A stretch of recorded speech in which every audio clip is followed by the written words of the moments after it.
Hi everyone, welcome to Gagan story time. आज की हमारी स्टोरी है अपनी भुआ सास प्रतिभा को गरम गरम खाना खिलाकर मेघा उनके बर्तन रखने रसोई में जा ही रही थी कि अचानक किसी के कदमों की आहट सुनकर वहीं पर रुक गई थी।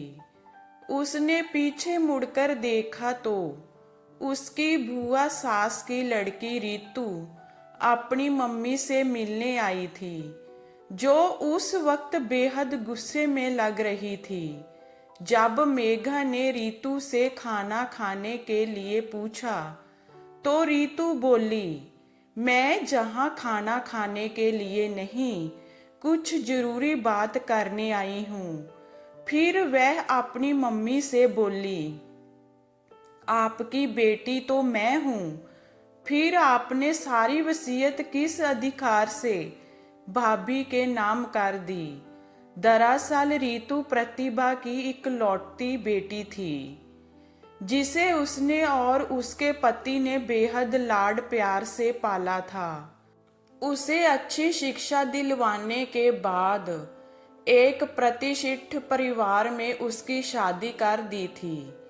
बेटी की शादी के बाद प्रतिभा और उसके पति खुशी खुशी अपना जीवन व्यतीत कर रहे थे कि अचानक एक दिन दिल का दौरा पड़ने से प्रतिभा के पति की मौत हो गई थी, जिसके कारण वह बेहद दुखी दुखी सी रहने लगी थी और पति के गम में खाना ना खाने के कारण ब्लड प्रेशर लो होने से हर दम बीमार सी रहने लगी थी, जिसके कारण रीतू उन्हें अपने ससुराल ले गई थी। ससुराल ले जाने के बाद रीतू ने कुछ दिन तो अपनी मम्मी की सेवा की, परंतु कुछ दिन बाद वह अपनी मम्मी की उपेक्षा करने लगी थी। उन्हें घर में अकेला छोड़कर अपने पति के साथ वह कई कई दिनों के लिए बाहर घूमने के लिए चली जाती थी।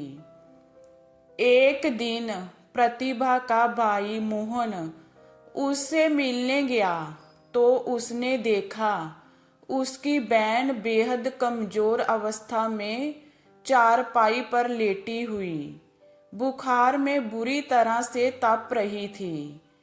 उनके पहने हुए कपड़े बेहद गंदे हो गए थे। पास में एक बर्तन में कई दिनों की सूखी रोटी रखी हुई थी। भाई को देखकर प्रतिभा जैसे ही उठने को हुई, कमजोरी के कारण वह उठने की बजाय बिस्तर पर गिर गई थी।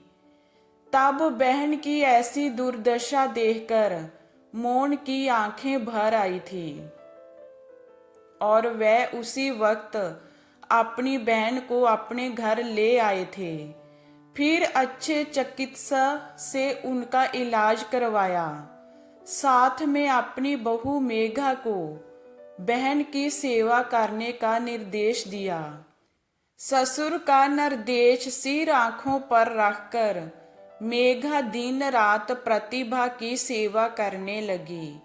उन्हें ताजे पानी से नहलाती, उनके वस्त्र धोती, रोजाना सिर में तेल की मालिश करती, उनकी पसंद का खाना बनाकर अपने हाथों से खिलाती और सही समय पर दवा खिलाती, जिसके कारण वह कुछ दिनों में ही बिल्कुल स्वस्थ हो गई थी। उसी दौरान मेघा का जन्मदिन आया तो उसे तोहफा देने के लिए जब उन्हें कुछ पैसों की जरूरत पड़ी तो वह कुछ पैसे जो उसके पति ने मरने से पहले जरूरत पड़ने पर खर्च करने के लिए उसके नाम बैंक में जमा किए थे, लेने के लिए बैंक गई तो वहां जाकर उसे पता चला उसकी बेटी ने धोखे से वह सारे पैसे निकालकर खर्च कर दिए। तब बेटी की करतूत जानकर दुखी मन से वह घर आई तो उसने अपनी वसीयत, जिसमें पुरखों की काफ़ी ज़मीन थी, मेघा के नाम करने का फैसला ले लिया था। मेघा ने उससे बहुत मना किया जमीन उसके नाम करने के लिए, परंतु बेटी के आचरण से दुखी होकर प्रतिभा ने हमेशा के लिए मेघा के साथ रहने का निर्णय लेकर जमीन मेघा के नाम कर दी। जब रीतू को इस बात की जानकारी हुई तो वह बेहद नाराज हुई थी और वसीयत अपने नाम करवाने के लिए अपनी मम्मी के पास आ गई थी। रीतू की बात सुनकर प्रतिभा दुखी स्वर में बोली, पापा के जाने के बाद मेरी सेवा करने की बजाय तूने धोखे से बैंक से मेरे सारे पैसे निकालकर मुझे घर में बीमार अवस्था में अकेली छोड़कर अपने पति के साथ मौज मस्ती करती रही। क्या तेरा कोई कर्तव्य नहीं था मेरी देखभाल करने का? वह तो शुक्र है भगवान का कि सही वक्त पर भैया मुझे देखने के लिए तेरे घर चले गए थे और मुझे बीमार अवस्था में देखकर वह मुझे अपने साथ ले आए थे, जहां पर बहू ने दिन रात मेरी देखभाल की, जिसके कारण आज मैं सही सलामत बैठी हूँ। तुझे मुझसे ज्यादा मेरी वसीयत से प्यार था, तभी तू मुझे अकेली छोड़कर बाहर घूमने के लिए चली जाती थी।